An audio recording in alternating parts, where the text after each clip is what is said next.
नमस्कार शेतकरी मित्रांनो, 22 जिल्ह्यातील शेतकऱ्यांसाठी आली खरोखर आनंदाची बातमी। शेतकरी मित्रांनो, पीक विमा संदर्भात कृषी विभागाने दिलेल्या माहितीनुसार प्रक्रिया चालू असल्यामुळे शेतकऱ्यांच्या खात्यावर तातडीने पीक विमा हा जमा होणार नाही, कारण ही प्रक्रियेसाठी अनेक दिवस लागू शकतात।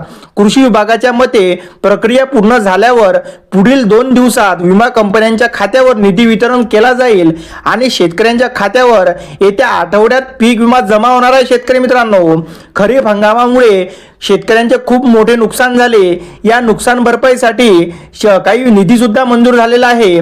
आता अवकाळी पावसामुळे शेतकऱ्यांचे नुकसान झाले, याकरिता 18,84,000 शेतकऱ्यांना 706 कोटी रुपयांचा पीक विमा हा मिळणार आहे। तर आता शेतकरी मित्रांनो, प्रत्येक शेतकऱ्यांना पीक विमा हा किती मिळणार? आता सर्व शेतकऱ्यांचा प्रश्न असतो की आम्हाला काय सरसकट मदत मिळणार?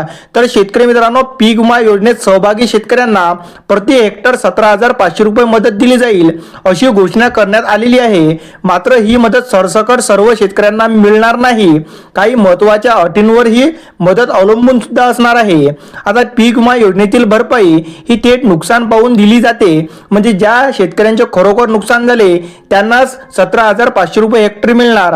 ही भरपाई महसूल मंडळ निहाय पीक कापणी प्रयोगामधून निश्चित होणाऱ्या सरासरी उत्पादनावर आधारित असते। शेतकरी मित्रांनो, म्हणजेच एखाद्या शेतकऱ्यांचे पीक पूर्णपणे जर नष्ट झाले आहे तर संपूर्ण महसूल मंडळातील सरासरी उत्पादन जर चांगले नोंदवले गेले तर त्या शेतकऱ्याला विम्याची भरपाई मिळेलच असे नाही। त्यामुळे सरकारने जाहीर केलेली ही 17,500 रुपयांची मदत प्रत्येक शेतकऱ्याला मिळेल याची खात्री देता येत नाही। शेतकरी मित्रांनो, म्हणजे काही शेतकऱ्यांचे पूर्ण नुकसान झाले तर त्यांना 30 ते 40 हजारांपर्यंत सुद्धा हेक्टरी नुकसान भरपाई आणि पीक विमा हा मिळू शकतो। आणि त्यामध्ये आता कोणते 22 जिल्हे पात्र ठरले?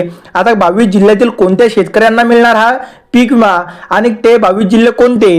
तर शेतकरी मित्रांनो, यामध्ये पुणे, नंदुरबार, धुळे, अहिल्यानगर, कोल्हापूर, सांगली, बीड, जालना, धाराशिव, नांदेड, हिंगोली, परभणी, अकोला, बुलढाणा, नागपूर, वर्धा, अकोला, भंडारा, गडचिरोली या सर्व जिल्ह्यांना हा पीक विमा मिळणार आहे। शेतकरी मित्रांनो, व्हिडिओ आवडल्यास व्हिडिओला लाईक आणि चॅनलला सबस्क्राईब अवश्य करा। धन्यवाद।